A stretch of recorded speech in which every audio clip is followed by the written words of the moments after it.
Punjabi radio USA ਸੁਣ ਰਹੇ ਸਾਰੇ ਹੀ ਮਾਣਯੋਗ ਅਤੇ ਸਤਿਕਾਰ ਸਰੋਤਿਆਂ ਨੂੰ ਪੰਜਾਬੀ ਰੇਡੀਓ USA ਦੀ ਟੀਮ ਅਤੇ ਮੇਰੇ ਰਾਜਕਰਮਵੀਰ ਸਿੰਘ ਵੱਲੋਂ ਤੁਹਾਨੂੰ ਸਾਰਿਆਂ ਨੂੰ ਹੀ ਬਹੁਤ ਪਿਆਰ ਸਤਿਕਾਰ ਸਾਹਿਬ ਦੋਨੋਂ ਅੱਜ ਜੋੜ ਕੇ ਨਿੱਘੀ ਜਿਹੀ ਸਤਿ ਸ੍ਰੀ ਅਕਾਲ। ਸਭ ਨੂੰ ਜੀਆਂ ਨੂੰ ਆਖਦੇ ਹਾਂ। ਸੋ ਤੋਂ ਪ੍ਰੋਗਰਾਮ ਖਬਰ ਤੇ ਨਜ਼ਰ ਦੇ ਵਿੱਚ ਆਪ ਸਭ ਦਾ ਨਿੱਘਾ ਸਵਾਗਤ ਕਰਦੇ ਹਾਂ। ਅੱਜ 8 ਫਰਵਰੀ ਦਿਨ ਬੁੱਧਵਾਰ ਤੁਹਾਡੇ ਲਈ ਪੇਸ਼ ਕਰਾਂਗੇ ਭਾਰਤ ਅਤੇ ਪੰਜਾਬ ਦੀਆਂ ਕੁਛ ਅਹਿਮ ਖਬਰਾਂ। ਅਤੇ ਸਾਡੇ ਨਾਲ ਅੱਜ ਦੇ ਸ਼ਾਮ ਦੇ ਖਬਰ ਤੇ ਨਜ਼ਰ ਪ੍ਰੋਗਰਾਮ ਦੇ ਵਿੱਚ ਜੁੜ ਚੁੱਕੇ ਨੇ ਪਟਿਆਲਾ ਸਟੂਡੀਓਜ਼ ਤੋਂ ਬਲਤੇਜ ਪੰਨੂ ਜੀ। ਬਲਤੇਜ ਪੰਨੂ ਜੀ, ਨਿੱਘੀ ਜੀ ਆਇਆਂ ਨੂੰ ਪਿਆਰ ਭਰੀ ਸਤਿ ਸ਼੍ਰੀ ਅਕਾਲ ਜੀ। ਸਤਿ ਸ਼੍ਰੀ ਅਕਾਲ ਜੀ, ਧੰਨਵਾਦ ਜੀ, ਬਹੁਤ ਮਿਹਰਬਾਨੀ। ਸਾਡੇ ਅੱਜ ਦੇ ਪ੍ਰੋਗਰਾਮ ਖਬਰ ਤੇ ਨਜ਼ਰ ਉਸ ਨੂੰ ਸਪਾਂਸਰ ਕਰਦੇ ਨੇ ਖਾਲਸਾ ਇੰਸ਼ੋਰੈਂਸ ਏਜੰਸੀ ਵਾਲੇ, ਜਿਨ੍ਹਾਂ ਦੇ ਕੋਲੋਂ ਤੁਸੀਂ ਹਰ ਇੱਕ ਤਰੀਕੇ ਦੀ ਇੰਸ਼ੋਰੈਂਸ ਕਰਵਾ ਸਕਦੇ ਹੋ।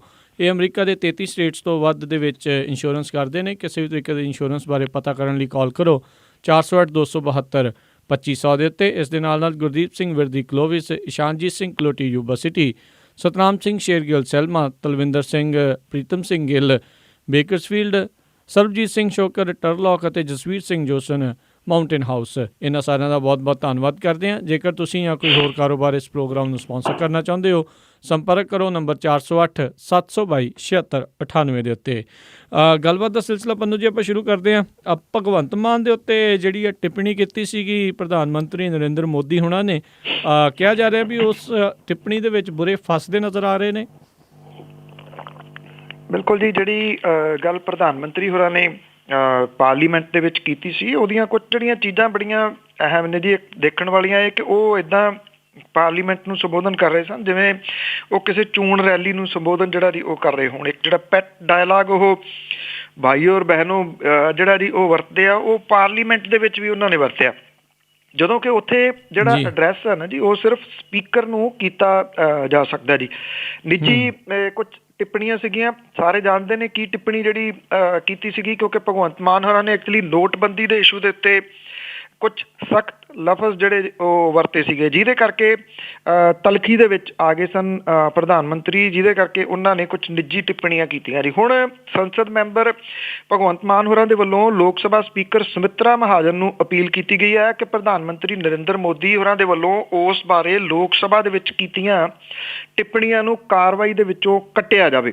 ਔਰ ਉਹਨਾਂ ਨੇ ਇਹ ਵੀ ਸਪੀਕਰ ਨੂੰ ਜਿਹੜੀ ਚਿੱਠੀ ਲਿਖੀ ਆ ਉਹਦੇ ਵਿੱਚ ਇਹ ਕਿਹਾ ਜੀ ਕਿ ਟਿੱਪਣੀਆਂ ਕੱਟੀਆਂ ਜਾਣ ਤੇ ਉਹਦੀ ਸ਼ਿਕਾਇਤ ਜਿਹੜਾ ਸਦਨ ਦੀ ਮਰਿਆਦਾ ਕਮੇਟੀ ਨੂੰ ਭੇਜੀ ਜਾਵੇ। ਇਹ ਸਦਨ ਦੀ ਮਰਿਆਦਾ ਕਮੇਟੀ ਉਹੀ ਹੈ ਜਿਹਦੇ ਕੋਲੇ ਭਗਵੰਤ ਮਾਨ ਹੋਰਾਂ ਵਾਲਾ ਜਿਹੜਾ ਜੀ ਕੇਸ ਗਿਆ ਸੀਗਾ, ਜਦੋਂ ਉਹਨਾਂ ਦੇ ਉੱਤੇ ਇਹ ਜਿਹੜਾ ਜੀ ਇਲਜ਼ਾਮ ਲੱਗੇ ਸਨ ਕਿ ਉਹਨਾਂ ਨੇ ਲੋਕ ਸਭਾ ਦੀ ਜਿਹੜੀ ਸੁਰੱਖਿਆ ਉਹਨੂੰ ਖਤਰੇ ਦੇ ਵਿੱਚ ਪਾ ਦਿੱਤਾ ਹੈ ਫੇਸਬੁੱਕ ਦੇ ਉੱਤੇ ਲਾਈਵ ਜਿਹੜਾ ਸੀਗਾ ਉਹ ਪ੍ਰੋਗਰਾਮ ਕਰਕੇ। ਤੋ ਇਹ ਉਸੇ ਹੀ ਕਮੇਟੀ ਦੇ ਕੋਲੇ, ਮਰਿਆਦਾ ਕਮੇਟੀ ਦੇ ਕੋਲੇ ਜਿਹੜਾ ਜੀ ਉਹ ਜਾ ਸਕਦਾ ਮਾਮਲਾ। ਪਰ ਇਹ ਡਿਪੈਂਡ ਕਰੂਗਾ ਜੀ ਜਿਹੜੇ ਸੁਮਿਤਰਾ ਮਹਾਜਨ ਨੇ ਉਹਨਾਂ ਦੇ ਕੋਲੇ, ਜਿਨ੍ਹਾਂ ਨੇ ਪਹਿਲਾਂ ਭਗਵੰਤ ਮਾਨ ਹੋਰਾਂ ਵਾਲੇ ਮਾਮਲੇ ਦੇ ਵਿੱਚ ਤਾਂ ਬਹੁਤ ਸਖਤੀ ਜਿਹੜੀ ਸੀ ਉਹ ਕੀਤੀ, ਔਰ 2 ਜਿਹੜੇ ਸੈਸ਼ਨ ਸੀ ਉਹਨਾਂ ਦੇ ਵਿੱਚ ਲਗਾਤਾਰ ਭਗਵੰਤ ਮਾਨ ਹੋਰਾਂ ਨੂੰ ਗੈਰ ਹਾਜ਼ਰ ਰਹਿਣਾ ਪਿਆ ਸੀ, ਕਿਉਂਕਿ ਉਹਨਾਂ ਦੇ ਜਿਹੜੇ ਪਾਰਲੀਮੈਂਟ ਦੇ ਵਿੱਚ ਜਾਣ ਦੇ ਉੱਤੇ ਪਾਬੰਦੀ ਲਾਤੀ ਗਈ ਸੀ। ਤੇ ਹੁਣ ਪੰਜਾਬ ਚੋਣਾਂ ਤੋਂ ਵਿਹਲੇ ਹੋ ਕੇ ਉਹ ਪਹਿਲੇ ਦਿਨ ਹੀ ਜਿਹੜਾ ਗਏ ਸਨ, ਔਰ ਜਿਹੜਾ ਨੋਟਬੰਦੀ ਦੇ ਉੱਤੇ ਬੋਲਦਿਆਂ ਉਹਨਾਂ ਦੀਆਂ ਜਿਹੜੀਆਂ ਟਿੱਪਣੀਆਂ ਉਹ ਚਰਚਾ ਦਾ ਵਿਸ਼ਾ ਬਣੀਆਂ ਸੀਗੀਆਂ ਜੀ। ਜੀ ਆਪਾਂ ਅਗਲੀ ਪੰਨੂ ਜੀ ਗੱਲ ਕਰੀਏ ਵੀ ਪਿਛਲੇ ਦਿਨੀ ਜਿਹੜਾ ਇੱਕ ਡਾਂਸਰ ਦੀ ਗੋਲੀ ਮਾਰ ਕੇ ਹੱਤਿਆ ਹੋ ਗਈ ਸੀ, ਕਤਲ ਆਪਾਂ ਕਹਿ ਸਕਦੇ ਹਾਂ ਵੀ ਉਹ ਹੋਇਆ ਸੀਗਾ, ਅਤੇ ਉਸ ਦੇ ਪਤੀ ਦੀ ਵੀ ਭੇਦ ਭਰੀ ਹਾਲਤ ਦੇ ਵਿੱਚ ਮੌਤ ਹੋਈ ਆ। ਬਿਲਕੁਲ ਜੀ, ਬੜੀ ਚਰਚਾ ਦਾ ਵਿਸ਼ਾ ਬਣੀ ਸੀਗੀ। ਮੌੜ ਮੰਡੀ ਦੇ ਵਿੱਚ ਵਿਆਹ ਸਮਾਗਮ ਦੇ ਦੌਰਾਨ ਮੈਰਿਜ ਪੈਲੇਸ ਦੇ ਵਿੱਚ ਚੱਲੀ ਗੋਲੀ ਦੇ ਨਾਲ ਮਾਰੀ ਗਈ ਜਿਹੜੀ ਇਹ ਆਰਕੈਸਟਰਾ ਡਾਂਸਰ ਸੀਗੀ ਉਹ, ਔਰ ਇਹ ਗੋਲੀ ਜਿਹੜੀ ਸੀ ਇੱਕ ਅਕਾਲੀ ਆਗੂ ਦੇ ਵੱਲੋਂ ਚਲਾਈ ਗਈ ਸੀ। ਉਦੋਂ ਬਾਅਦ ਜਿਵੇਂ ਉਹਨੂੰ ਘੜੀਸ ਕੇ ਜਿਹੜਾ ਸਟੇਜ ਤੋਂ ਲਿਆਂਦਾ ਗਿਆ ਸੀਗਾ, ਜਾਂ ਉਹਦੀ ਡੈੱਡ ਬੋਡੀ ਕਾਰ ਦੇ ਵਿੱਚ ਰੱਖ ਕੇ ਇਹ ਕਈ ਘੰਟੇ ਜਿਹੜੇ ਤੁਰੇ ਫਿਰਦੇ ਰਹੇ, ਬਹੁਤ ਚਰਚਾ ਦਾ ਵਿਸ਼ਾ ਵਿਸ਼ਵ ਭਰ ਦੇ ਵਿੱਚ ਜਿਹੜੀ ਇਹ ਬਣੀ ਸੀ, ਕਿਉਂਕਿ ਦੋਨੋਂ ਵੀਡੀਓ ਵਾਇਰਲ ਹੋ ਗਈਆਂ ਸੀਗੀਆਂ। ਇੱਕ ਤਾਂ ਇਸ ਲੜਕੀ ਦੀ ਜਿਹੜੀ ਜਾਨ ਗਈ ਉਹ, ਤੇ ਸੈਕੰਡ ਜਿਹੜੀ ਉਹਨੂੰ ਘੜੀਸ ਕੇ ਲਗਾਏ ਸੀਗੇ ਜੀ। ਇਹਦੇ ਪਰਿਵਾਰ ਨੂੰ ਕੁਝ ਹਫ਼ਤੇ ਪਹਿਲਾਂ ਮੈਂ ਮਿਲਿਆ ਸੀਗਾ ਜੀ ਇੱਥੇ ਰਾਮਪੁਰਾ ਫੂਲ ਦੇ ਵਿੱਚ। ਉਹਨਾਂ ਨੂੰ ਉੱਥੋਂ ਵਕੀਲ ਕਰਕੇ ਦਿੱਤਾ ਸੀਗਾ ਕਿਉਂਕਿ ਉਹ ਵਕੀਲ ਨਹੀਂ ਸਨ ਅਫੋਰਡ ਜਿਹੜਾ ਜੀ ਉਹ ਕਰ ਸਕਦੇ। ਜੀ ਜਿਹੜਾ ਇਹਦਾ ਪਤੀ ਸੀਗਾ ਜੀ, ਉਹ ਆਪਣੇ ਮਾਂ ਪਿਓ ਤੋਂ ਵੱਖਰਾ ਜਿਹੜਾ ਰਹਿ ਰਿਹਾ ਸੀਗਾ। ਜਿਹੜੀ ਡਾਂਸਰ ਸੀਗੀ ਕੁਲਵਿੰਦਰ ਕੌਰ, ਉਹਦੇ ਪੇਰੈਂਟਸ ਦੇ ਕੋਲੇ ਮਲੋਟ ਦੇ ਵਿੱਚ ਜੀ ਜਿਹੜਾ ਇਹ ਉਹਦਾ ਮਾਫ਼ ਕਰਨਾ ਉਹਦਾ ਜਿਹੜਾ ਰਹਿ ਰਿਹਾ ਸੀ, ਤੇ ਔਰ ਉਹਦੀ ਜਿਹੜੀ ਅਚਾਨਕ ਮੌਤ ਹੋ ਗਈ। ਜਿਹੜੇ ਉਹਦੇ ਸਹੁਰੇ ਪਰਿਵਾਰ ਵਾਲੇ ਸੀ, ਉਹਨਾਂ ਨੇ ਜਿਹੜਾ ਉਹਦੇ ਪੇਰੈਂਟਸ ਨੂੰ ਦੱਸਿਆ ਕਿ ਇੱਦਾਂ ਜਿਹੜੀ ਇਹਦੀ ਉਹਦੀ ਮੌਤ ਹੋ ਗਈ ਆ ਇਸ ਵਿਅਕਤੀ ਦੀ, ਤੇ ਹਰਜਿੰਦਰ ਸਿੰਘ ਦੀ। ਉਹਦੇ ਜਿਹੜੇ ਪੇਰੈਂਟਸ ਨੇ, ਉਹਨਾਂ ਨੇ ਦੋਸ਼ ਇਹ ਲਾਤਾ ਜੀ ਕਿ ਉਹਦੇ ਸਹੁਰੇ ਪਰਿਵਾਰ ਨੇ ਇਹ ਕਤਲ ਜਿਹੜਾ ਜੀ ਉਹ ਕਰਵਾਇਆ ਜੀ। ਜਦੋਂ ਕਿ ਜਿਹੜੀ ਪੋਸਟਮਾਰਟਮ ਦੀ ਰਿਪੋਰਟ ਅਜੇ ਆਉਣੀ ਬਾਕੀ ਆ। ਹਾਲ ਦੀ ਘੜੀ ਜਿਹੜਾ ਜੀ 174 ਦੇ ਅਧੀਨ ਕਾਰਵਾਈ ਜਿਹੜੀ ਹੋਈ ਆ, ਔਰ ਲਾਸ਼ ਦਾ ਪੋਸਟਮਾਰਟਮ ਜਿਹੜਾ ਜੀ ਉਹ ਕਰਵਾਇਆ ਗਿਆ। 1.5 ਸਾਲ ਪਹਿਲਾਂ ਇਹਨਾਂ ਦਾ ਜਿਹੜਾ ਜੀ ਉਹ ਵਿਆਹ ਹੋਇਆ ਸੀਗਾ। ਦੋਵੇਂ ਮਲੋਟ ਛੱਡ ਕੇ ਬਠਿੰਡੇ ਦੇ ਵਿੱਚ ਜਾ ਕੇ ਉਹ ਰਹਿਣ ਲੱਗੇ ਸੀਗੇ। ਹਰਜਿੰਦਰ ਨੇ ਕੁਲਵਿੰਦਰ ਤੇ ਗੋਲੀ ਚਲਾਉਣ ਲਾਉਣ ਵਾਲੇ ਵਿਅਕਤੀਆਂ ਦੇ ਵਿਰੁੱਧ ਕੇਸ ਕੀਤਾ ਹੋਇਆ ਸੀਗਾ, ਜਿਹਦੀ ਕਾਨੂੰਨੀ ਕਾਰਵਾਈ ਚੱਲ ਰਹੀ ਹੈ। ਮੈਂ ਇੱਥੇ ਇਹ ਵੀ ਦੱਸ ਦਵਾਂ ਕਿ ਜਿਹੜਾ ਹਰਜਿੰਦਰ ਸੀਗਾ, ਇਹ ਚਸ਼ਮਦੀਦ ਗਵਾਹ ਸੀਗਾ ਇਸ ਜਿਹੜੀ ਗੋਲੀ ਚੱਲੀ ਸੀ ਉਹਦਾ। ਜੀ ਪਿਛਲੇ ਦਿਨਾਂ ਤੋਂ ਉਹਨੇ ਇਹ ਗੱਲ ਕਹੀ ਸੀ ਕਿ ਉਹਨੂੰ ਧਮਕੀਆਂ ਜਿਹੜੀਆਂ ਦੀ ਉਹ ਮਿਲ ਰਹੀਆਂ ਨੇ ਦੋਸ਼ੀ ਜਿਹੜੇ ਵਿਅਕਤੀ ਨੇ ਉਹਨਾਂ ਦੇ ਸਾਥੀਆਂ ਦੇ ਵੱਲੋਂ, ਕਿ ਉਹ ਸਮਝੌਤਾ ਇਸ ਮਾਮਲੇ ਦੇ ਉੱਤੇ ਕਰ ਲਵੇ, ਪਰ ਉਹ ਸਮਝੌਤੇ ਦੇ ਹੱਕ ਦੇ ਵਿੱਚ ਨਹੀਂ ਸੀਗਾ। ਜਦੋਂ ਕਿ ਜਿਹੜਾ ਇਹਦਾ ਮਾਂ ਪਿਓ ਨੇ, ਉਹ ਇਸ ਸਮਝੌਤੇ ਦੇ ਕਿਤੇ ਨਾ ਕਿਤੇ ਹੱਕ ਦੇ ਵਿੱਚ ਸਨ ਕਿ ਜੋ ਕੁਝ ਮਿਲਦਾ ਉਹ ਲੈ ਲਿਆ ਜਾਵੇ। ਜਦੋਂ ਕਿ ਇਹ ਕਹਿੰਦਾ ਸੀਗਾ ਕਿ ਇਹਨੂੰ ਇਸ ਸੰਬੰਧੀ ਜਿਹੜਾ ਜੀ ਇਨਸਾਫ ਮਿਲਣਾ ਚਾਹੀਦਾ, ਉਹਨੂੰ ਪੈਸਿਆਂ ਦੀ ਜਿਹੜੀ ਆ ਉਹ ਜ਼ਰੂਰਤ ਨਹੀਂ ਆ। ਹਾਲ ਦੀ ਘੜੀ ਅਜੇ ਇੱਕ ਤਾਂ ਪੋਸਟਮਾਰਟਮ ਦੀ ਰਿਪੋਰਟ ਆਉਣੀ ਬਾਕੀ ਆ। ਬਾਕੀ ਦੇਖਦੇ ਆ ਪੁਲਿਸ ਕਿਸ ਪਾਸੇ ਵੱਲ ਨੂੰ ਜਿਹੜਾ ਜੀ ਉਹ ਤੁਰਦੀ ਆ। ਪਰ ਇਹਨਾਂ ਹੈ ਕਿ ਕਈ ਸਵਾਲ ਜਿਹੜੇ ਆ ਜੀ ਉਹ ਜ਼ਰੂਰ ਖੜੇ ਹੋ ਗਏ ਆ ਇਹਦੀ ਮੌਤ ਤੋਂ ਬਾਅਦ ਕਿ ਹੋਇਆ ਕੀ। ਜੀ ਜੀ ਬਿਲਕੁਲ। ਅਗਲੀ ਆਪਾਂ ਗੱਲ ਕਰੀਏ ਪੰਨੂ ਜੀ ਵੀ 48 ਬੂਥਾਂ ਦੇ ਉੱਤੇ ਦੁਬਾਰਾ ਅੱਜ ਵੋਟਾਂ ਪੈਣੀਆਂ ਆ, ਤੇ ਮਜੀਠਾ ਹਲਕਾ ਇੱਕ ਵਾਰੀ ਫਿਰ ਚਰਚਾ ਦਾ ਵਿਸ਼ਾ ਆ। ਕਾਫੀ ਕਹਿੰਦੇ ਆ ਵੀ ਮੁਕਾਬਲਾ ਬਹੁਤ ਕਲੋਜ਼ ਸੀਗਾ, ਤੇ ਇਹ ਦੁਬਾਰਾ ਜਿਹੜੀ ਮੁੜ ਚੋਣਾਂ ਸਮੀਕਰਨ ਬਦਲ ਸਕਦੀ ਆ। ਇਹ ਕੁਛ ਹੋ ਸਕਦਾ ਜੀ।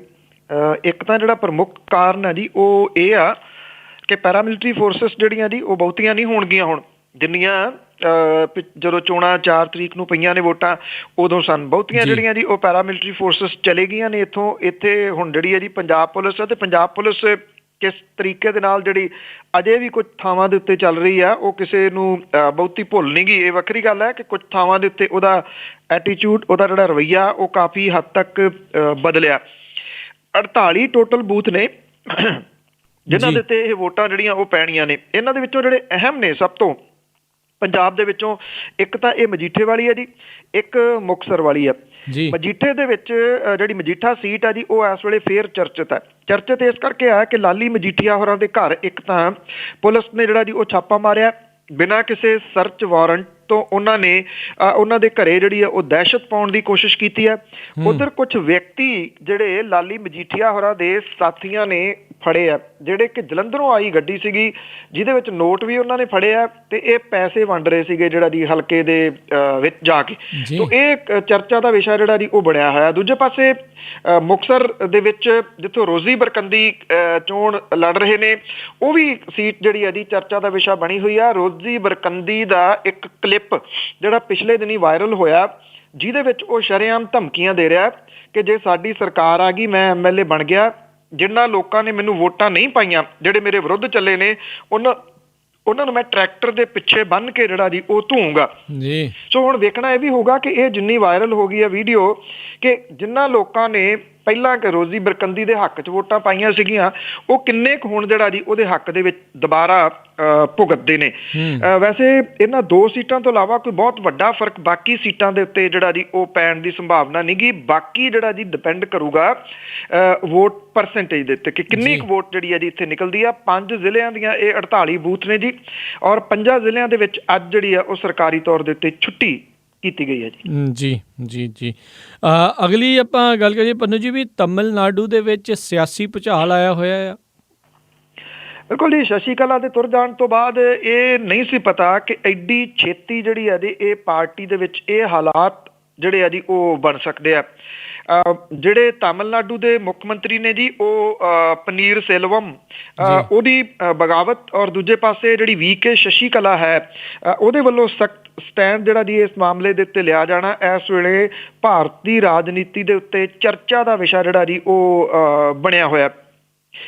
ਰਾਜਪਾਲ ਜਿਹੜੇ ਵਿਦਿਆ ਸਾਗਰ ਰਾਓ ਨੇ ਉਹਨੇ ਅੱਜ ਜਿਹੜਾ ਜੀ ਚੇਨਈ ਪਹੁੰਚਣ ਦਾ ਜਿਹੜਾ ਉਹ ਸੰਕੇਤ ਦਿੱਤਾ ਹੈ। ਪਨੀਰ ਸੇਲਵਮ ਨੇ ਦਾਅਵਾ ਕੀਤਾ ਕਿ ਤਾਮਿਲਨਾਡੂ ਵਿਧਾਨ ਸਭਾ ਦੇ ਵਿੱਚ ਭਰੋਸੇ ਦੇ ਵੋਟ ਸਮੇਂ ਵਿਧਾਇਕ ਉਹਦਾ ਸਾਥ ਜਿਹੜਾ ਜੀ ਉਹ ਦੇਣਗੇ। ਕੱਲ ਜਿਹੜੀਆਂ ਬਗਾਵਤੀ ਸੁਰਾਂ ਉੱਠੀਆਂ ਸੀ ਉਸ ਤੋਂ ਬਾਅਦ ਸ਼ਸ਼ੀ ਕਲਾ ਨੇ ਆਪਣੀ ਤਾਕਤ ਜਿਹੜੀ ਵਿਖਾਉਣ ਦੇ ਵਾਸਤੇ ਪਾਰਟੀ ਹੈੱਡਕੁਆਟਰ ਦੇ ਉੱਤੇ ਵਿਧਾਇਕਾਂ ਦੀ ਮੀਟਿੰਗ ਸੱਦੀ। ਬਾਅਦ ਦੇ ਵਿੱਚ ਇਹ ਜਿਹੜੇ ਵਿਧਾਇਕ ਸੀ ਇਹਨਾਂ ਸਾਰਿਆਂ ਨੂੰ ਬੱਸਾਂ ਦੇ ਵਿੱਚ ਬਿਠਾ ਕੇ ਅਣਦੱਸੀ ਥਾਂ ਦੇ ਉੱਤੇ ਜਿਹੜਾ ਜੀ ਉਹ ਲੈ ਗਏ ਨੇ। ਸ਼ਸ਼ੀ ਕਲਾ ਨੂੰ ਸਹੁੰ ਚੁਕਾਉਣ ਦੇ ਵਿੱਚ ਰਾਜਪਾਲ ਦੇਰੀ ਕਰਨਗੇ ਤਾਂ ਅੰਨਾ DMK ਵਿਧਾਇਕਾਂ ਨੂੰ ਰਾਸ਼ਟਰਪਤੀ ਦੇ ਸਾਹਮਣੇ ਪੇਸ਼ ਕਰ ਸਕਦੀ ਹੈ। ਸ਼ਸ਼ੀ ਕਲਾ ਨੇ ਵਿਧਾਇਕਾਂ ਨੂੰ ਇਹ ਕਿਹਾ ਕਿ ਪਨੀਰ ਸੇਲਵਮ ਨੇ ਪਾਰਟੀ ਦੇ ਨਾਲ ਧੋਖਾ ਕੀਤਾ ਹੈ, ਇਹਦਾ ਪੂਰੀ ਤਰ੍ਹਾਂ DMK ਦੇ ਵਿੱਚ ਰਲੇਵਾਂ ਕਰ ਦਿੱਤਾ ਸੀਗਾ। ਉਹਨਾਂ ਨੇ ਇਹ ਦਾਅਵਾ ਕੀਤਾ ਹੈ ਕਿ ਕੁਝ ਦਿਨਾਂ ਤੋਂ ਪਨੀਰ ਸੇਲਵਮ ਦੀਆਂ ਕਾਰਵਾਈਆਂ ਦੀ ਕਨਸੋ ਮਿਲ ਰਹੀ ਸੀ। ਕੱਟੜ ਵਿਰੋਧੀ DMK ਉੱਤੇ ਪਾਰਟੀ ਨੂੰ ਅਸਥਿਰ ਦਾ ਦੋਸ਼ ਜਿਹੜਾ ਲਾਇਆ ਸ਼ਸ਼ੀ ਕਲਾ ਨੇ ਕਿਹਾ ਕਿ ਅੰਨਾ DMK ਦੇ ਵਿੱਚ ਗਦਾਰੀ ਦੀ ਕਦੇ ਜਿੱਤ ਨਹੀਂ ਹੋਊਗੀ ਤੇ ਕੋਈ ਵੀ ਪਾਰਟੀ ਨੂੰ ਵੰਡ ਜਿਹੜਾ ਦੀ ਉਹ ਨਹੀਂ ਸਕੂਗਾ। ਮੈਂ ਦੱਸਵਾਂ ਕਿ ਜਿਹੜੇ ਮੁੱਖ ਮੰਤਰੀ ਨੇ ਤਾਮਿਲਨਾਡੂ ਦੇ ਇਸ ਵੇਲੇ ਉਹ ਪਨੀਰ ਸੇਲਵਮ, ਉਹਨੇ ਪਿਛਲੇ ਦਿਨੀ ਇਹ ਵੀ ਗੱਲ ਜਿਹੜੀ ਕਹਿ ਕੇ ਵਾਹਵਾ ਚਰਚਾ ਛੇੜੀ ਸੀਗੀ ਕਿ ਜਿਹੜੀ ਮੌਤ ਹੋਈ ਹੈ ਜੀ ਅੰਨਾ DMK ਦੀ ਪ੍ਰਮੁੱਖ ਦੀ ਅੰਮਾ ਦੀ, ਉਹਦੇ ਤੇ ਉਹਨਾਂ ਨੇ ਸ਼ੱਕ ਜਿਹੜਾ ਜੀ ਉਹ ਜ਼ਾਹਰ ਕੀਤਾ ਸੀਗਾ। ਇਹ ਕਿਹਾ ਸੀਗਾ ਕਿ ਇਹ ਭੇਦ ਭਰੇ ਹਾਲਾਤ ਦੇ ਵਿੱਚ ਜਿਹੜੀ ਆ ਉਹ ਮੌਤ ਹੋਈ ਆ ਔਰ ਇਹਦੀ ਜਾਂਚ ਕੀਤੀ ਜਾਣੀ ਚਾਹੀਦੀ ਆ। ਔਰ ਜਿਹੜੀ ਉਹਨਾਂ ਦੀ ਜਗ੍ਹਾ ਬਣਾਈ ਗਈ ਆ ਉੱਥੇ ਜਾ ਕੇ ਵੀ ਉਹ ਕੁਝ ਸਮੇਂ ਦੇ ਵਾਸਤੇ ਬੈਠੇ ਰਹੇ ਸਨ। ਕੁਝ ਇਹ ਕਿਹਾ ਜਾ ਰਿਹਾ ਜੀ ਕਿ ਹਮਦਰਦੀ ਜਿਹੜੀ ਆ ਅੰਮਾ ਦੇ ਸਮਰਥਕਾਂ ਦੇ ਵਿੱਚ ਉਹ ਪਨੀਰ ਸੇਲਵਮ ਦੇ ਪ੍ਰਤੀ ਹੈਗੀ ਆ ਜੀ। ਜੀ ਜੀ ਜੀ ਅਗਲੀ ਗੱਲ ਕਰੀਏ, ਗੈਂਗਸਟਰਾਂ ਦੇ ਉੱਤੇ ਸਖਤੀ ਹੋਣ ਲੱਗੀ ਆ, ਇਹ ਕੋਈ ਬਦਲ ਰਹੇ ਹਾਲਾਤਾਂ ਦੇ ਸੰਕੇਤ ਨੇ? ਬਿਲਕੁਲ ਜੀ, ਬਦਲ ਰਹੇ ਹਾਲਾਤਾਂ ਦੇ ਸੰਕੇਤ ਜਿਹੜੇ ਆ ਉਹ ਕਹੇ ਜਾ ਸਕਦੇ ਆ ਕਿਉਂਕਿ ਗੈਂਗਸਟਰ ਜਿਹੜੇ ਨੇ ਇੱਕ ਤਾਂ ਪੰਜਾਬ ਦੇ ਵਿੱਚ ਔਰ ਦੂਜੇ ਜੇਲ੍ਹਾਂ ਦੇ ਵਿੱਚ ਉਹ ਚੰਮਦੀਆਂ ਜਿਹੜੀਆਂ ਜੀ ਉਹ ਚਲਾਉਂਦੇ ਰਹੇ ਨੇ। ਹੁਣ ਜੇਲ੍ਹ ਵਿਭਾਗ ਦੇ ADGP ਜਿਹੜੇ ਆ ਜੀ ਉਹ ਵੀ ਉੱਠੇ ਨੇ ਔਰ ਉਹਨਾਂ ਨੇ ਇਹ ਗੱਲ ਕਹੀ ਆ ਕਿ ਹੁਣ ਜੇਲ੍ਹਾਂ ਦੇ ਵਿੱਚ ਗੈਂਗਸਟਰਾਂ ਦੇ ਵਾਸਤੇ ਸਪੈਸ਼ਲ ਹਾਈ ਸਿਕਿਉਰਿਟੀ ਜ਼ੋਨ ਜਿਹੜੇ ਆ ਜੀ ਉਹ ਬਣਾਏ ਗਏ ਨੇ। ਕੋਈ 250 ਦੇ ਕਰੀਬ ਗੈਂਗਸਟਰ ਨੇ ਜੀ, ਜਿਨ੍ਹਾਂ ਦੇ ਵਿੱਚੋਂ 35 ਕਾਫੀ ਖਤਰਨਾਕ ਮੰਨੇ ਜਾਂਦੇ ਨੇ ਜਿਹੜੇ ਪੰਜਾਬ ਦੀਆਂ ਜੇਲ੍ਹਾਂ ਦੇ ਵਿੱਚ ਬੰਦ ਨੇ। ਇਹਦੇ ਤਹਿਤ ਗੈਂਗਸਟਰ ਜਿਹੜੇ ਨੇ ਜੇਲ੍ਹਾਂ ਦੇ ਵਿੱਚ ਹੋਰ ਅਪਰਾਧੀਆਂ ਜਾਂ ਆਮ ਬੈਰਕਾਂ ਦੇ ਵਿੱਚ ਨਹੀਂ ਰੱਖੇ ਜਾਣਗੇ। ਗੈਂਗਸਟਰਾਂ ਦੇ ਵਾਸਤੇ ਜੇਲ੍ਹਾਂ ਦੇ ਵਿੱਚ ਵਿਸ਼ੇਸ਼ ਸੁਰੱਖਿਆ ਜ਼ੋਨ ਬਣਾ ਕੇ ਉਹਨਾਂ ਨੂੰ ਬਾਕੀ ਕੈਦੀਆਂ ਤੋਂ ਵੱਖਰਾ ਜਿਹੜਾ ਜੀ ਉਹ ਰੱਖਿਆ ਜਾਊਗਾ। ਗੈਂਗਸਟਰਾਂ ਨੂੰ ਵੱਖ-ਵੱਖ ਆਮ ਬੈਰਕਾਂ ਦੇ ਵਿੱਚ ਪਹਿਲਾਂ ਰੱਖਿਆ ਜਾਂਦਾ ਸੀਗਾ। ਜਿਹੜੇ ADGP ਨੇ ਉਹਦੇ ਵੱਲੋਂ ਇਹ ਦੱਸਿਆ ਗਿਆ ਜੀ ਕਿ ਪਹਿਲੇ ਪੜਾਅ ਦੇ ਵਿੱਚ ਪਟਿਆਲਾ, ਲੁਧਿਆਣਾ, ਗੁਰਦਾਸਪੁਰ, ਕਪੂਰਥਲਾ, ਹੁਸ਼ਿਆਰਪੁਰ, ਫਿਰੋਜ਼ਪੁਰ, ਫਰੀਦਕੋਟ, ਬਠਿੰਡਾ, ਅੰਮ੍ਰਿਤਸਰ ਤੇ ਹਾਈ ਸਿਕਿਉਰਿਟੀ ਜੇਲ੍ਹ ਨਾਭਾ ਦੇ ਵਿੱਚ ਸਪੈਸ਼ਲ ਹਾਈ ਸਿਕਿਉਰਿਟੀ ਜ਼ੋਨ ਬਣਾਏ ਜਾ ਰਹੇ ਨੇ ਜਿਹਦੇ ਵਿੱਚ ਖਤਰਨਾਕ ਕੈਦੀ ਰੱਖੇ ਜਾਣਗੇ। ਇਹਦੇ ਨਾਲ ਗੈਂਗਸਟਰ ਜਿਹੜੇ ਨੇ ਬਾਕੀ ਜੇਲ੍ਹ ਦੇ ਕੈਦੀਆਂ ਦੇ ਨਾਲ ਮਿਲ ਕੇ ਨਵੇਂ ਗਰੋਹ ਬਣਾਉਣ ਦੇ ਸਮਰੱਥ ਨਹੀਂ ਹੋਣਗੇ। ਇਹ ਵੀ ਕਿਹਾ ਜਾ ਰਿਹਾ ਹੈ ਕਿ CCTV ਕੈਮਰਿਆਂ ਦੇ ਰਾਹੀਂ ਇਹਨਾਂ ਦੇ ਉੱਤੇ ਨਿਗਾਹ ਰੱਖੀ ਜਾਊਗੀ ਔਰ ਇਹਨਾਂ ਦੀਆਂ ਮੁਲਾਕਾਤਾਂ ਜਿਹੜੀਆਂ ਨੇ ਉਹ ਸੀਮਤ ਕੀਤੀਆਂ ਜਾਣਗੀਆਂ ਤੇ ਜਿੱਥੇ ਇਹ ਰੱਖੇ ਜਾਣਗੇ ਉੱਥੇ ਜਿਹੜਾ ਫੋਨ ਹੈ ਉਹਨੂੰ ਜਾਮ ਕਰਨ ਦੇ ਵਾਸਤੇ ਜੈਮਰ ਜਿਹੜੇ ਨੇ ਉਹ ਲਾਏ ਜਾਣਗੇ। ਇਹ ਦੱਸਦੀ ਕਿ ਜਿਹੜੇ ਇਹ ਗੈਂਗਸਟਰ ਨੇ ਜੀ ਉਹ ਅਕਸਰ ਆਪਣੀਆਂ ਜਿਹੜੀਆਂ ਸਰਗਰਮੀਆਂ ਜੇਲ੍ਹ ਵਾਲੀਆਂ ਨੇ ਉਹਨਾਂ ਨੂੰ Facebook ਦੇ ਉੱਤੇ ਅਪਲੋਡ ਜਿਹੜਾ ਜੀ ਉਹ ਕਰਦੇ ਰਹਿੰਦੇ ਨੇ। ਸ਼ਾਇਦ ਕਿਤੇ ਨਾ ਕਿਤੇ ਪੰਜਾਬ ਦੇ ਵਿੱਚ ਬਦਲ ਰਹੇ ਹਾਲਾਤ, ਬਦਲ ਰਹੀ ਜਿਹੜੀ ਆ ਜੀ ਸਰਕਾਰ, ਉਹਦੇ ਕਰਕੇ ਆ ਜੀ ਕਿ ਅਫਸਰਾਂ ਨੂੰ ਵੀ ਹੁਣ ਇੱਦਾਂ ਦੀ ਜਾਗ ਆਈ ਹੈ ਜੀ। ਜੀ ਜੀ ਜੀ ਅਗਲੀ ਆਪਾਂ ਗੱਲ ਕਰੀਏ ਵੀ ਇੱਕ ਬੰਦੇ ਦੀ ਅਸ਼ਲੀਲ ਵੀਡੀਓ ਬਣਾਈ ਗਈ ਸੀਗੀ ਥਾਣੇ ਦੇ ਵਿੱਚ, ਪੁਲਿਸ ਦੇ ਵਿੱਚ, ਉਸ ਨੂੰ ਲੈ ਕੇ ਜਿਹੜਾ ਕਾਫੀ ਹਲਚਲ ਮਚੀ ਹੋਈ ਹੈ ਤੇ ਕੁਝ ਪੁਲਿਸ ਵਾਲੇ ਸਸਪੈਂਡ ਕੀਤੇ ਗਏ ਨੇ। ਐਕਚੁਅਲੀ ਇਹ ਮਾਮਲਾ ਤਾਂ ਹੈਗਾ ਜੀ ਪੁਰਾਣਾ, ਇਹ 15 ਦਾ ਮਾਮਲਾ ਹੈ ਕਿ ਇੱਕ ਗੁਰਸਿੱਖ ਵਿਅਕਤੀ ਧਰਮ ਸਿੰਘ ਖਾਲਸਾ ਨੂੰ ਥਾਣੇ ਦੇ ਵਿੱਚ ਜਿਹੜਾ ਜੀ ਨਿਰਵਸਤਰ ਕਰਕੇ ਉਹਦੀ ਵੀਡੀਓ ਬਣਾਏ ਜਾਣ ਦੇ ਮਾਮਲੇ ਦੇ ਵਿੱਚ ਥਾਣੇਦਾਰ ਤੇ 2 ਮੁਨਸ਼ੀ ਜਿਹੜੇ ਮੁਅੱਤਲ ਕੀਤੇ ਗਏ ਆ। ਇਹ ਬੰਦਾ ਰੌਲਾ ਪਾਉਂਦਾ ਰਿਹਾ ਜੀ ਪਿਛਲੇ ਲੰਮੇ ਸਮੇਂ ਤੋਂ। ਜਿਹੜੇ ਮਨੁੱਖੀ ਅਧਿਕਾਰ ਕਮਿਸ਼ਨ ਹੈ ਉਹਨਾਂ ਦੇ ਕੋਲੇ ਵੀ ਇਹਨੇ ਜਿਹੜੀ ਆ ਜੀ ਉਹ ਕੰਪਲੇਂਟ ਕੀਤੀ ਸੀਗੀ। ਪਰ ਕਿਉਂਕਿ ਤਕੜੇ ਦਾ ਸੱਤੀ ਵੀ 100 ਵਾਲੀ ਗੱਲ ਸੀ ਜੀ, ਥੱਲੇ ਇਹਦੀ ਕਿਸੇ ਨੇ ਸੁਣਵਾਈ ਨਹੀਂ ਕੀਤੀ। ਉਹਦਾ ਕਾਰਨ ਜਿਹੜਾ ਜੀ ਇਹ ਦੱਸਿਆ ਜਾ ਰਿਹਾ ਹੈ ਕਿ ਰਾਮਪੁਰਾ ਫੂਲ ਦੇ ਵਿੱਚੋਂ ਜਿਹੜੇ ਮੰਤਰੀ ਨੇ, ਜਿਹੜੇ ਅਕਾਲੀ ਆਗੂ ਨੇ, ਉਹਨਾਂ ਦਾ ਇਹਦੇ ਪਿੱਛੇ ਜਿਹੜਾ ਜੀ ਹੱਥ ਦੱਸੀਦਾ ਇਹਨਾਂ ਵਿਅਕਤੀਆਂ ਦੇ ਪਿੱਛੇ ਜਿਨ੍ਹਾਂ ਨੇ ਇਹ ਅਸ਼ਲੀਲ ਵੀਡੀਓ ਵਗੈਰਾ ਬਣਾਈ ਸੀ। ਹੁਣ ਹੋਇਆ ਕੀ ਜੀ ਕਿ ਇੱਕ ਜਿਹੜਾ ਸ਼੍ਰੋਮਣੀ ਗੁਰਦੁਆਰਾ ਪ੍ਰਬੰਧਕ ਕਮੇਟੀ ਦਾ ਮੈਂਬਰ ਹੈ, ਉਹਦੇ ਪੋਤਰੇ ਨੇ ਇਹ ਵੀਡੀਓ ਜਿਹੜੀ ਆ ਜੀ ਵਾਇਰਲ ਕਰ ਦਿੱਤੀ, ਔਰ ਇਹ ਜਿਹੜੀ ਵਾਇਰਲ ਹੋਣ ਤੋਂ ਬਾਅਦ ਚਰਚਾ ਦਾ ਵਿਸ਼ਾ ਜਿਹੜੀ ਜੀ ਉਹ ਬਣ ਗਈ। ਇਸ ਕਰਕੇ ਹੁਣ ਜਿਹੜਾ ਜੀ ਪੁਲਿਸ ਨੂੰ ਵੀ ਚੇਤਾ ਆ ਗਿਆ। ਪੁਲਿਸ ਨੇ ਹੁਣ ਪਹਿਲਾਂ ਜਿਹੜਾ ਜੀ ਇਹ ਸਾਰਾ ਮਾਮਲਾ ਸੀਗਾ, ਇਹਨੂੰ ਪੜਤਾਲ ਨੂੰ ਦਫ਼ਤਰ ਦਾਖਲ ਕਰਕੇ ਮਾਮਲਾ ਰਫਾ ਦਫਾ ਕਰ ਦਿੱਤਾ ਸੀਗਾ। ਹੁਣ ਜਦੋਂ ਇਹ ਵੀਡੀਓ ਵਾਇਰਲ ਹੋ ਗਈ ਆ, ਪੁਲਿਸ ਨੂੰ ਆਪਣਾ ਬਚਾਅ ਕਰਨਾ ਔਖਾ ਹੋ ਗਿਆ। ਹੁਣ ਜਿਹੜੀ ਆ ਜੀ ਪੁਲਿਸ ਜਿਹੜੀ ਆ ਉਹ ਆਪਣੇ ਅੱਕੀ ਪਲਾਹੀ ਹੱਥ ਪੈਰ ਮਾਰ ਰਹੀ ਹੈ। 2 ਜਾਣਿਆਂ ਨੂੰ ਜਿਹੜਾ ਜੀ ਇੱਕ ਥਾਣੇਦਾਰ ਤੇ ਮੁਨਸ਼ੀ 2 ਜਿਹੜੇ ਨੇ ਉਹ ਮੁਅੱਤਲ ਕਰ ਦਿੱਤੇ ਗਏ ਨੇ, ਜਦੋਂ ਕਿ ਥਾਣੇਦਾਰ ਤੇ ਮੁਨਸ਼ੀ ਦਾ ਹੱਥ ਘੱਟ ਤੇ ਉੱਪਰਲੇ ਜਿਹੜੇ ਅਫਸਰ ਨੇ ਉਹਨਾਂ ਦਾ ਇਹਦੇ ਵਿੱਚ ਵੱਡਾ ਹੱਥ ਜਿਹੜਾ ਜੀ ਉਹ ਦੱਸੀਦਾ। ਉਂਝ ਵੈਸੇ ਇਹ ਜਿਹੜੀ ਵੀਡੀਓ ਹੈ ਜੀ SHO ਦੇ ਕਮਰੇ ਦੇ ਵਿੱਚ ਬਣੀ ਦੱਸੀ ਜਾਂਦੀ ਹੈ, ਜਿਹਦੇ ਕਰਕੇ ਉਹਨੂੰ ਮੁਅੱਤਲ ਕੀਤਾ ਗਿਆ ਜੀ। ਜਿਹੜਾ ਧਰਮ ਸਿੰਘ ਖਾਲਸਾ ਜੀ ਉਹ ਇਸ ਵੇਲੇ ਜਿਹੜਾ ਜੀ ਪਿਛਲੇ 2 ਦਿਨਾਂ ਤੋਂ ਬਿਲਕੁਲ ਗਾਇਬ ਹੈ, ਕਿਸੇ ਦੇ ਨਾਲ ਗੱਲਬਾਤ ਜਿਹੜੀ ਹੈ ਜੀ ਉਹ ਨਹੀਂ ਕਰ ਰਿਹਾ, ਕਿਉਂਕਿ ਨਮੋਸ਼ੀ ਦਾ ਉਹਨੂੰ ਸਾਹਮਣਾ ਕਰਨਾ ਪੈ ਰਿਹਾ। ਸੋ ਇਹ ਗੱਲਾਂ ਜਿਹੜੀਆਂ ਨੇ ਜੀ ਹੌਲੀ ਹੌਲੀ ਸਹੀ ਸਾਹਮਣੇ ਆ ਰਹੀਆਂ ਨੇ ਕਿ ਕੀ ਕੁਛ ਪੰਜਾਬ ਦੇ ਵਿੱਚ ਪਿਛਲੇ ਸਮੇਂ ਤੋਂ ਜਿਹੜਾ ਜੀ ਉਹ ਚੱਲਦਾ ਰਿਹਾ, ਔਰ 10 ਸਾਲਾਂ ਦੇ ਦੌਰਾਨ ਆਮ ਲੋਕ ਜਿਹੜੇ ਨੇ ਉਹਨਾਂ ਦੇ ਹੱਕ ਜਿਹੜੇ ਨੇ ਉਹ ਕਿਵੇਂ ਨੱਪੇ ਗਏ ਨੇ, ਕਿਵੇਂ ਉਹਨਾਂ ਦੀ ਆਵਾਜ਼ ਜਿਹੜੀ ਹੈ ਜੀ ਉਹ ਬੰਦ ਕੀਤੀ ਗਈ ਹੈ। ਜੀ ਤੇ ਅਗਲੀ ਆਪਾਂ ਗੱਲ ਕਰੀਏ ਵੀ ਆਮ ਆਦਮੀ ਪਾਰਟੀ ਦੇ ਵਰਕਰਾਂ ਨੇ ਜਿਹੜੀ EVM ਮਸ਼ੀਨਾਂ ਆ ਉਹਨਾਂ ਦੀ ਰਾਖੀ ਦੇ ਲਈ ਜਿਹੜੇ ਵਲੰਟੀਅਰਸ ਆ ਉਹਨਾਂ ਦੀ ਗਿਣਤੀ ਨੂੰ ਵਧਾਇਆ ਆ। ਬਿਲਕੁਲ ਜੀ, ਐਕਚੁਅਲੀ ਜੇ ਦੇਖਿਆ ਜਾਵੇ ਤਾਂ ਜਿੰਨੀਆਂ ਵੀ ਪੰਜਾਬ ਦੇ ਜਿੰਨੇ ਥਾਵਾਂ ਦੇ ਉੱਤੇ ਹੈ ਨੇ ਜੀ, ਸਭ ਤੋਂ ਵੱਧ ਜਿਹੜੀ ਰਾਖੀ ਆ ਉਹ ਆਮ ਆਦਮੀ ਪਾਰਟੀ ਦੇ ਵਲੰਟੀਅਰ ਹੀ ਜਿਹੜਾ ਜੀ ਇਹਨਾਂ ਪੋਲਿੰਗ ਜਿਹੜੇ ਸਟਰੋਂਗ ਰੂਮ ਬਣਾਏ ਗਏ ਨੇ ਉਹਨਾਂ ਦੀ ਰਾਖੀ ਕਰ ਰਹੇ ਨੇ। ਇਹ ਐਕਚੁਅਲੀ ਬਹੁਤ ਸਾਰੇ ਸਵਾਲ ਜਿਹੜੇ ਹਨ ਜੀ ਲੋਕਾਂ ਦੇ ਵੱਲੋਂ ਆ ਰਹੇ ਨੇ। ਬਹੁਤ ਵੱਡੀ ਗਿਣਤੀ ਦੇ ਵਿੱਚ ਲੋਕ ਜਿਹੜੇ ਉਹ ਫਿਕਰਮੰਦ ਨੇ ਇਸ ਗੱਲ ਨੂੰ ਲੈ ਕੇ ਕਿ ਕੀ ਛੇੜਛਾੜ ਜਿਹੜੀ ਆ ਜੀ ਉਹ ਹੋ ਸਕਦੀ ਹੈ ਇਹਨਾਂ ਜਿਹੜੀਆਂ ਮਸ਼ੀਨਾਂ ਦੇ ਨਾਲ। ਦੇਖੋ, ਮੈਂ ਪਹਿਲਾਂ ਵੀ ਇੱਕ ਦਿਨ ਸਪਸ਼ਟ ਕੀਤਾ ਸੀਗਾ ਕਿ ਛੇੜਛਾੜ ਸੰਭਵ ਤਾਂ ਹੈਗੀ ਆ ਜੀ, ਪਰ ਨਾਲ ਦੀ ਨਾਲ ਇਹ ਵੀ ਆ ਜੀ ਏਡੀ ਸੌਖੀ ਨਹੀਂ ਆ। ਜਿਹੜਾ ਚੋਣ ਕਮਿਸ਼ਨ ਹੈ ਉਹਨੇ ਇਹ ਇਜਾਜ਼ਤ ਦਿੱਤੀ ਹੋਈ ਆ ਕਿ ਜਿੱਥੇ ਸਟਰੋਂਗ ਰੂਮ ਨੇ ਉੱਥੇ ਇਹਨਾਂ ਵਲੰਟੀਅਰ ਨੂੰ ਰਹਿਣ ਦੀ ਪਰਮਿਸ਼ਨ ਹੈਗੀ ਆ। ਜਿਹੜਾ ਜਿੰਦਰੇ ਲਾਏ ਗਏ ਨੇ ਸਟਰੋਂਗ ਰੂਮ ਨੂੰ, ਉਹਦੇ ਵਿੱਚ ਇਹ ਕਿਹਾ ਗਿਆ ਕਿ ਜੇ ਇਹ ਵਲੰਟੀਅਰ ਚਾਹਣ ਤਾਂ ਆਪਣਾ ਜਿੰਦਰਾ ਵੀ ਜਿਹੜਾ ਜੀ ਉੱਥੇ ਲਗਾ ਸਕਦੇ ਨੇ ਇਹਨਾਂ ਸਟਰੋਂਗ ਰੂਮ ਨੂੰ। ਜਦੋਂ ਇਹਨਾਂ ਨੂੰ ਖੋਲ੍ਹਣਾ ਹੋਊਗਾ ਫਿਰ ਉਹਦਾ ਜਿੰਦਰਾ ਜਿਹੜਾ ਜੀ ਉਹਨਾਂ ਨੂੰ ਖੋਲ੍ਹਣਾ ਉਹ ਨਾਲ ਜਿਹੜਾ ਉਹ ਖੁਲਵਾ ਸਕਦੇ ਨੇ। ਇਹਦੇ ਨਾਲ ਕਾਫੀ ਹੱਦ ਤੱਕ ਜਿਹੜਾ ਜੀ ਕੁਛ ਤਸੱਲੀ ਮਿਲੀ ਆ। ਮੈਂ ਫਿਰ ਇੱਕ ਵਾਰੀ ਕਹਾਂ ਜੀ ਕਿ ਇੰਨਾ ਸੌਖਾ ਜਿਹੜਾ ਜੀ ਉਹ ਨਹੀਂ ਗਾ ਕਿਸੇ ਸਟਰੋਂਗ ਰੂਮ ਦੇ ਵਿੱਚ ਜਾ ਕੇ ਕਿਸੇ ਉਮੀਦਵਾਰ ਨੂੰ ਜਾਂ ਉਹਦੇ ਸਾਥੀਆਂ ਨੂੰ ਕਿ ਉੱਥੇ ਉਹ ਚਲੇ ਜਾਵੇ ਤੇ ਜਾ ਕੇ ਉਹਨਾਂ ਮਸ਼ੀਨਾਂ ਦੇ ਨਾਲ ਜਿਹੜੀ ਆ ਜੀ ਉਹ ਛੇੜਛਾੜ ਕਰਦੇ, ਅਨਲੈਸ ਜੇ ਜਿਹੜੇ 2 ਸੁਰੱਖਿਆ ਜ਼ੋਨ ਜਿਹੜੇ ਬਣਾਏ ਗਏ ਨੇ। ਪਹਿਲਾ ਜਿਹੜਾ ਸੁਰੱਖਿਆ ਜ਼ੋਨ ਹੈ ਜੀ ਉਹਦੇ ਤੇ ਪੰਜਾਬ ਪੁਲਿਸ ਤਾਇਨਾਤ ਹੈ। ਉਦੋਂ ਬਾਅਦ ਅੰਦਰ ਜਿਹੜਾ ਜੀ ਪੈਰਾਮਿਲਟਰੀ ਫੋਰਸਿਸ ਜਿਹੜੀਆਂ CRPF ਜਾਂ BSF ਜਿਹੜੀਆਂ ਲੱਗੀਆਂ ਹੋਈਆਂ ਨੇ। ਉਦੋਂ ਬਾਅਦ ਸਟਰੋਂਗ ਰੂਮ ਹੈ। ਸਟਰੋਂਗ ਰੂਮ ਦੇ ਜਿਹੜੇ ਜੰਦਰੇ ਨੇ ਉਹ ਸੀਲ ਕੀਤੇ ਹੋਏ ਨੇ। ਅੰਦਰ ਮਸ਼ੀਨਾਂ ਜਿਹੜੀਆਂ ਨੇ ਉਹ ਸੀਲ ਨੇ। ਸਾਰੀਆਂ ਮਸ਼ੀਨਾਂ ਜਿਹੜੀਆਂ ਉਹ CCTV ਕੈਮਰਿਆਂ ਦੇ ਅੰਡਰ ਜਿਹੜੀਆਂ ਦੀ ਉਹ ਹੈਗੀਆਂ ਨੇ। ਬਾਕੀ ਦੇਖੋ, ਜੇ ਇਹਨੂੰ ਕੋਈ ਤਕਨੀਕ ਦੇ ਨਾਲ ਬਾਹਰੋਂ ਜਾਂ ਜਿਹੜਾ ਜੀ ਪਹਿਲਾਂ ਕੋਈ ਸੈੱਟ ਕਰ ਲਿਆ ਹੋਵੇ ਉਹ ਵੱਖਰੀ ਸਟੋਰੀ ਹੈ, ਪਰ ਪਈਆਂ ਮਸ਼ੀਨਾਂ ਜਿਹੜੀਆਂ ਨੇ ਉਹਦੇ ਵਿੱਚੋਂ ਕੋਈ ਛੇੜਛਾੜ ਜਾਂ ਉਹਨਾਂ ਨੂੰ ਟੈਂਪਰਿੰਗ ਜਿਹੜੀ ਆ ਜੀ ਉਹ ਕੀਤੀ ਜਾਵੇ, ਲੱਗਦਾ ਤਾਂ ਨਹੀਂ ਗਾ ਇਸ ਤਰ੍ਹਾਂ ਦਾ। ਪਰ ਜਿਸ ਕਿਸਮ ਦੇ ਖਦਸ਼ੇ ਜਿਹੜੇ ਆਮ ਆਦਮੀ ਪਾਰਟੀ ਦੇ ਕੁਝ ਆਗੂਆਂ ਨੇ ਜਿਹੜੇ ਪ੍ਰਗਟਾਏ ਨੇ, ਉਦੋਂ ਬਾਅਦ ਵਲੰਟੀਅਰ ਦੀ ਜਿਹੜੀ ਗਿਣਤੀ ਆ ਇਹਨਾਂ ਥਾਵਾਂ ਦੇ ਉੱਤੇ ਜ਼ਰੂਰ ਆਮ ਆਦਮੀ ਪਾਰਟੀ ਨੇ ਵਧਾ ਦਿੱਤੀ ਹੈ ਜੀ।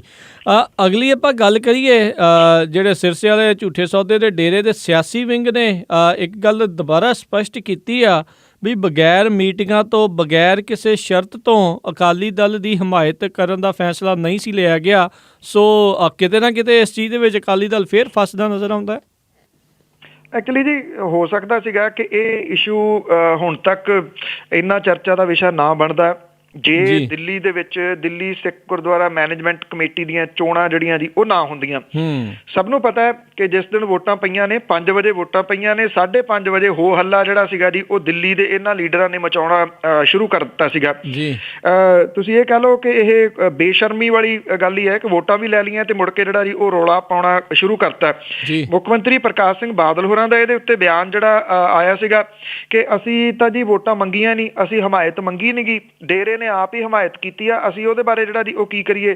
ਹੁਣ ਡੇਰੇ ਨੇ ਜਿਹੜਾ ਜੀ ਉਹ ਦੁਬਾਰਾ ਫੇਰ ਸਪਸ਼ਟ ਕੀਤਾ, ਜਿਹੜਾ ਇਹਨਾਂ ਦਾ ਸਿਆਸੀ ਵਿੰਗ ਹੈ ਉਹਦਾ ਜਿਹੜਾ ਹੈੱਡ ਹੈ ਰਾਮ ਸਿੰਘ, ਉਹਨੇ ਇਹ ਗੱਲ ਕਹੀ ਆ ਕਿ ਇਹ ਝੂਠ ਬੋਲ ਰਹੇ ਨੇ ਇਸ ਮਾਮਲੇ ਦੇ ਉੱਤੇ।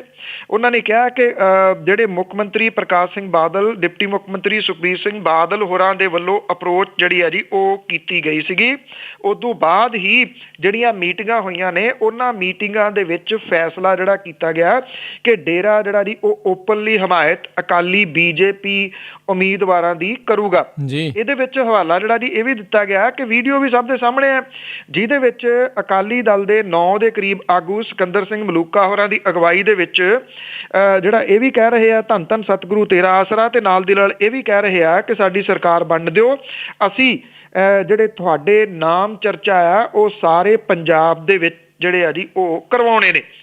ਜਿੱਥੇ ਇੱਕ ਪਾਸੇ ਅਕਾਲੀ ਦਲ ਤੋਂ ਹੁਣ ਜਿਹੜਾ ਜੀ ਇਹ ਖਹਿੜਾ ਛਡਾਉਣਾ ਔਖਾ ਹੋ ਰਿਹਾ ਕਿ ਇਸ ਇਸ਼ੂ ਨੂੰ ਉਹ ਦਿੱਲੀ ਸਿੱਖ ਗੁਰਦੁਆਰਾ ਪ੍ਰਬੰਧਕ ਕਮੇਟੀ ਦੀਆਂ ਚੋਣਾਂ ਤੋਂ ਕਿਵੇਂ ਪਾਸੇ ਰੱਖੇ, ਉੱਥੇ ਡੇਰਾ ਵੀ ਇੱਕ ਕਿਸਮ ਦੇ ਨਾਲ ਇਸ ਮਾਮਲੇ ਦੇ ਉੱਤੇ ਨਿੱਤਰ ਪਿਆ ਵੀ ਜੇ ਧੋਖਾ ਤੁਸੀਂ ਕਰ ਸਕਦੇ ਹੋ ਤੇ ਅਸੀਂ ਵੀ ਜਿਹੜਾ ਜੀ ਉਹ ਚੁੱਪ ਨਹੀਂ ਕਰਾਂਗੇ। ਸੋ ਇਹ ਬੜਾ ਇੰਟਰਸਟਿੰਗ ਜਿਹੜਾ ਜੀ ਉਹ ਰਹੂਗਾ। ਔਰ ਦੂਜੀ ਗੱਲ ਜਿਹੜੀ ਹੈ ਜੀ ਅਹਿਮ ਇਹ ਹੋਊਗੀ ਕਿ ਕੀ ਇਹ ਡੇਰੇ ਵਾਲੀ ਜਿਹੜੀ ਰਾਜਨੀਤੀ ਪਿਛਲੇ ਦਹਾਕੇ ਡੂਢ ਤੋਂ ਜਿਹੜੀ ਸ਼ੁਰੂ ਹੋਈ ਆ, ਕੀ ਇਉਂ ਨਹੀਂ ਲੱਗਦਾ ਕਿ ਇਹਦਾ ਜਿਹੜਾ ਜੀ ਅੰਤ ਹੋਣ ਵੱਲ ਨੂੰ ਹੌਲੀ ਹੌਲੀ ਵੱਧ ਰਿਹਾ, ਜਿੰਨਾ ਚਰਚਾ ਦਾ ਵਿਸ਼ਾ ਇਸ ਵਾਰੀ ਇਹ ਬਣਿਆ ਜੀ। ਅਤੇ ਨਾਲ ਹੀ ਇੱਕ ਜੇ ਆਪਾਂ ਹੋਰ ਖਬਰ ਦੇਖੀਏ ਵੀ ਉੱਥੇ ਜਿਹੜਾ ਵਡਾਲਾ ਹੋਣਾ ਦਾ ਗਰੁੱਪ ਆ ਤੇ ਭਾਈ ਜਥੇਦਾਰ ਭਾਈ ਰਣਜੀਤ ਸਿੰਘ ਹੋਣਾ ਦਾ ਗਰੁੱਪ ਆ, ਉਹਨਾਂ ਨੇ ਇਕੱਠਿਆਂ ਚੋਣ ਲੜਨ ਦਾ ਫੈਸਲਾ ਲਿਆ ਆ। ਦੇਖੋ ਜੇ ਇਹ ਗਰੁੱਪ 3-4 ਜਿਹੜੇ ਗਰੁੱਪ ਹੈਗੇ ਆ ਜਿਹਦੇ ਵਿੱਚ ਇੱਕ ਆਮ ਆਦਮੀ ਪਾਰਟੀ ਦੇ ਵਿਧਾਇਕ ਜਿਹੜੇ ਨੇ ਉਹਨਾਂ ਨੇ ਗਰੁੱਪ ਵੀ ਬਣਾਇਆ ਹੋਇਆ, ਭਾਈ ਰਣਜੀਤ ਸਿੰਘ ਹੋਰੀ ਨੇ, ਭਾਈ ਵਡਾਲਾ ਹੋਰੀ ਤਾਂ ਪਿਛਲੇ ਤਕਰੀਬਨ 5-6 ਮਹੀਨੇ ਤੋਂ ਲਗਾਤਾਰ ਉਹਨਾਂ ਨੇ ਦਿੱਲੀ ਦੇ ਵਿੱਚ ਡੇਰੇ ਲਾਏ ਹੋਏ ਨੇ। ਕਾਫੀ ਜਿਹੜੀ ਹੈ ਜੀ ਉਹਨਾਂ ਨੇ ਉੱਥੇ ਹੋਮਵਰਕ ਗਰਾਊਂਡ ਲੈਵਲ ਦੇ ਉੱਤੇ ਕੀਤਾ ਹੋਇਆ। ਜੇ ਇਹ ਜਿਹੜੇ ਜੀ ਸਾਰੇ ਰਲ ਜਾਂਦੇ ਨੇ, ਰਲ ਕੇ ਜੇ ਇਹ ਚੋਣ ਲੜਦੇ ਨੇ ਤਾਂ ਨਿਰਸੰਦੇਹ ਇੱਕ ਵੱਡੀ ਮੁਸੀਬਤ ਜਿਹੜੀ ਹੈ ਜੀ ਇਹ ਦਿੱਲੀ ਸਿੱਖ ਗੁਰਦੁਆਰਾ ਪ੍ਰਬੰਧਕ ਕਮੇਟੀ ਦੀ ਜਿਹੜੀ ਮੌਜੂਦਾ ਜਿਹੜੀ ਕਮੇਟੀ ਹੈਗੀ ਆ ਉਹਦੇ ਵਾਸਤੇ ਖਤਰਾ ਤਾਂ ਜਿਹੜਾ ਜੀ ਉਹ ਖੜਾ ਕਰ ਸਕਦੇ ਨੇ। ਪਰ ਇਹਨਾਂ ਨੂੰ ਇਕੱਠੇ ਹੋ ਕੇ ਚੋਣ ਜਿਹੜੀ ਹੈ ਜੀ ਸਾਰੇ ਵੱਖੋ ਵੱਖਰੇ ਧੜਿਆਂ ਨੂੰ ਲੜਨੀ ਪਊਗੀ। ਫਿਰ ਇਹ ਸਰਨਾ ਗਰੁੱਪ ਨੂੰ ਵੀ ਜਿਹੜਾ ਜੀ ਉਹ ਢਾਹ ਸਕਦੇ ਨੇ, ਕਿਉਂਕਿ ਉਹ ਇਸ ਵੇਲੇ ਜਿਹੜਾ ਇਹ ਕਹਿ ਲਓ ਕਿ ਹਾਲ ਦੀ ਘੜੀ ਤਾਂ ਇਹ ਆ ਕਿ ਸਰਨਾ ਗਰੁੱਪ ਦਾ ਹੱਥ ਜਿਹੜਾ ਜੀ ਉੱਪਰ ਹੋ ਸਕਦਾ ਹੈ ਇਹਨਾਂ ਚੋਣਾਂ ਦੇ ਵਿੱਚ। ਪਰ ਜੇ ਇਹ ਧੜੇ ਜਿਹੜੇ ਵੱਖਰੇ ਵੱਖਰੇ ਨੇ, 3-4 ਧੜੇ ਨੇ, ਜੇ ਇਕੱਠੇ ਹੁੰਦੇ ਨੇ ਤਾਂ ਨਿਰਸੰਦੇਹ ਇਹ ਇੱਕ ਟੱਕਰ ਦੇ ਰੂਪ ਦੇ ਵਿੱਚ ਬਣ ਸਕਦੇ ਨੇ। ਔਰ ਜਿਹੜੇ ਪੰਜਾਬ ਦੀਆਂ ਚੋਣਾਂ ਦੇ ਨਤੀਜੇ ਆਉਣੇ ਨੇ 11 ਮਾਰਚ ਨੂੰ, ਉਦੋਂ ਪਹਿਲਾਂ ਇਹ ਜਿਹੜੇ ਨਤੀਜੇ ਨੇ ਇਹ ਅਕਾਲੀ ਦਲ ਬਾਦਲ ਦੇ ਵਾਸਤੇ ਇੱਕ ਮੁਸੀਬਤ ਵਾਂਗੂ ਹੋ ਸਕਦੇ ਨੇ। ਜੀ ਅਤੇ ਜੇ ਆਪਾਂ ਜਾਂਦੇ ਜਾਂਦੇ ਪੰਨੂ ਜੀ ਗੱਲ ਕਰ ਲਈਏ ਵੀ ਜਿਹੜੀ ਨੋਟਬੰਦੀ ਕਰਕੇ ਲੋਕਾਂ ਨੂੰ ਨੋਟ ਤੰਗੀ ਆ ਰਹੀ ਸੀ, ਕਿਹਾ ਜਾ ਰਿਹਾ ਵੀ 13 ਮਾਰਚ ਤੋਂ ਇਹ ਸਾਰੀਆਂ ਹੱਦਾਂ ਜਿਹੜੀਆਂ ਆ ਉਸ ਨੂੰ ਜਿਹੜਾ ਜੀ ਬਿਲਕੁਲ ਖਤਮ ਕਰ ਦਿੱਤਾ ਜਾਵੇਗਾ। ਇਹ ਕਿਹਾ ਜਾ ਰਿਹਾ ਜੀ, ਕਿਉਂਕਿ ਕਿਹਾ ਤਾਂ 50 ਦਿਨ ਵੀ ਗਿਆ ਸੀਗਾ ਨਾ ਉਦੋਂ ਕਿ 50 ਦਿਨ ਦਿਓ ਸਾਰਾ ਕੁਝ ਜਿਹੜਾ ਜੀ ਉਹ ਠੀਕ ਹੋ ਜਾਊਗਾ। ਹੁਣ ਇਹ ਕਿਹਾ ਜਾ ਰਿਹਾ ਜੀ ਕਿ 20 ਫਰਵਰੀ ਤੋਂ ਆਪਣੇ ਖਾਤੇ ਦੇ ਵਿੱਚੋਂ ਜਿਹੜਾ 24,000 ਤੁਸੀਂ ਕਢਾ ਸਕਦੇ ਹੋ, ਉਹ 50,000 ਲਿਮਿਟ ਜਿਹੜੀ ਆ ਉਹ ਹੋ ਸਕਦੀ ਹੈ। ਔਰ ਇਸ ਤੋਂ ਬਾਅਦ 13 ਮਾਰਚ ਤੋਂ ਬਾਅਦ ਆਮ ਲੋਕਾਂ ਤੋਂ ਨਕਦੀ ਕਢਵਾਉਣ ਦੇ ਵਾਸਤੇ ਕੋਈ ਨਿਯਮ ਜਿਹੜਾ ਜੀ ਉਹ ਲਾਗੂ ਨਹੀਂ ਹੋਊਗਾ। RBI ਨੇ ਅਜਿਹਾ ਜਿਹੜਾ ਜੀ ਐਲਾਨ ਕੀਤਾ। ਦੇਖੋ RBI ਆਪਣੀ ਗੱਲ ਦੇ ਉੱਤੇ ਕਾਇਮ ਰਹੇ। ਵੈਸੇ ਪਿਛਲੇ 3 ਦਿਨ ਤੋਂ ਦੁਬਾਰਾ ਫੇਰ ਜਿਹੜੇ ATM ਨੇ ਜੀ ਉਹ ਸੁੱਕੇ ਹੋਏ ਨੇ, ਭਾਵ ਕਿ ਉਹਨਾਂ ਦੇ ਉੱਤੇ ਲਾਈਨਾਂ ਉਸੇ ਤਰੀਕੇ ਦੇ ਨਾਲ ਫੇਰ ਲੱਗਣ ਲੱਗੀਆਂ ਨੇ। ਜੀ ਤੇ ਸੋ ਇਹ ਸੀਗੀਆਂ ਕੁਝ ਖਬਰਾਂ ਜਿਨ੍ਹਾਂ ਬਾਰੇ ਆਪਾਂ ਜਾਣਕਾਰੀ ਲੈ ਰਹੇ ਸੀਗੇ ਬਲਤੇਜ ਪੰਨੂ ਜੀ ਤੋਂ। ਤੇ ਪੰਨੂ ਜੀ ਜਾਣ ਤੋਂ ਪਹਿਲਾਂ ਅੱਜਨਾਮਾ ਕਿ ਦਿੱਲੀ ਪੰਥ ਹੈ ਫੇਰ ਸਰਗਰਮ ਹੋਇਆ, ਲੱਗਾ ਕਰਨ ਕਮੇਟੀ ਲਈ ਚੋਣ ਮਿੱਤਰ। ਦਿੱਲੀ ਪੰਥ ਹੈ ਫੇਰ ਸਰਗਰਮ ਹੋਇਆ, ਲੱਗਾ ਕਰਨ ਕਮੇਟੀ ਲਈ ਚੋਣ ਮਿੱਤਰ। ਕਈਆਂ ਧਿਰਾਂ ਦੇ ਵਿੱਚ ਇਹ ਭੇੜ ਹੋਣਾ, ਸੁਣਦੇ ਭਾਸ਼ਣ ਤਾਂ ਆਮਦਾ ਰੋਣ ਮਿੱਤਰ। ਨਵੇਂ ਦਾਗ ਹੁਣ ਲਾਉਣ ਦੀ ਰੁੱਤ ਹੋਈ, ਲੱਗੇ ਦਾਗ ਨਾ ਲੱਗੇ ਇਹ ਧੋਣ ਮਿੱਤਰ, ਸੁਫਨਾ ਸਿੱਖਾਂ ਨੂੰ ਦਾਖਾਂ ਦਾ ਪੇਸ਼ ਕਰਕੇ, ਲੱਗੇ ਜ਼ਹਿਰ ਦੇ ਬੀਜ ਹਨ ਬੋਣ ਮਿੱਤਰ। ਮਸੰਦਾ ਤਾਈ ਸੀ ਸਾੜਿਆ ਗੁਰੂ ਜਿਹੜੇ, ਉਸ ਦੇ ਨਾਮ ਉੱਪਰ ਹੁੰਦੀ ਲੁੱਟ ਮਿੱਤਰ। ਮਸੰਦਾ ਤਾਈ ਸੀ ਸਾੜਿਆ ਗੁਰੂ ਜਿਹੜੇ, ਉਸ ਦੇ ਨਾਂ ਉੱਤੇ ਹੁੰਦੀ ਲੁੱਟ ਮਿੱਤਰ। ਘੱਟਾ ਪੰਥ ਦੇ ਅੱਖਾਂ ਵਿੱਚ ਪਾਵਣੇ ਲਈ, ਗੋਲਕ ਚੋਰਾਂ ਦੇ ਨੱਚ ਰਹੇ ਗੁੱਟ ਮਿੱਤਰ। ਜੀ ਜੀ ਜੀ, ਬਹੁਤ ਬਹੁਤ ਧੰਨਵਾਦ ਬਲਤੇਜ ਪੰਨੂ ਜੀ, ਤੁਸੀਂ ਸਾਡੇ ਨਾਲ ਜੁੜੇ, ਇਹਨਾਂ ਖਬਰਾਂ ਬਾਰੇ ਸਾਨੂੰ ਵਿਸਥਾਰ ਦੇ ਵਿੱਚ ਜਾਣਕਾਰੀਆਂ ਦਿੱਤੀਆਂ। ਅਗਲੇ ਬੁਲੇਟਿਨ ਤੱਕ ਲਈ ਤੁਹਾਡਾ ਬਹੁਤ ਬਹੁਤ ਧੰਨਵਾਦ, ਬੜੀ ਮਿਹਰਬਾਨੀ। ਸਤਿ ਸ੍ਰੀ ਅਕਾਲ। ਧੰਨਵਾਦ ਜੀ, ਸਤਿ ਸ੍ਰੀ ਅਕਾਲ। ਤੇ ਸਰੋਤਿਓ, ਇੱਥੇ ਹੀ ਸਾਡਾ ਅੱਜ ਦਾ ਇਹ ਪ੍ਰੋਗਰਾਮ ਖਬਰ ਤੇ ਨਜ਼ਰ ਆਓ ਵੀ ਹੁਣ ਸਮਾਪਤ ਹੁੰਦਾ ਹੈ। ਹੁਣ ਮੈਨੂੰ ਰਾਜਕਨਵੀਰ ਸਿੰਘ ਨੂੰ ਇਜਾਜ਼ਤ ਦਿਓ। ਮੇਰੇ ਵੱਲੋਂ ਵੀ ਤੁਹਾਨੂੰ ਸਾਰਿਆਂ ਨੂੰ ਹੀ ਬਹੁਤ ਪਿਆਰ ਸਤਿਕਾਰ ਸਹਿਤ ਦੋਨੋਂ ਅੱਜ ਜੋੜ ਕੇ ਨਿੱਕੀ ਜਿਹੀ ਸਤਿ ਸ੍ਰੀ ਅਕਾਲ। ਜਿਉਂਦੇ ਵਸਦੇ ਰਹੋ, ਹੱਸਦੇ ਖੇਲਦੇ ਰਹੋ ਤੇ ਸੁਣਦੇ ਰਹੋ ਪੰਜਾਬੀ ਰੇਡੀਓ USA।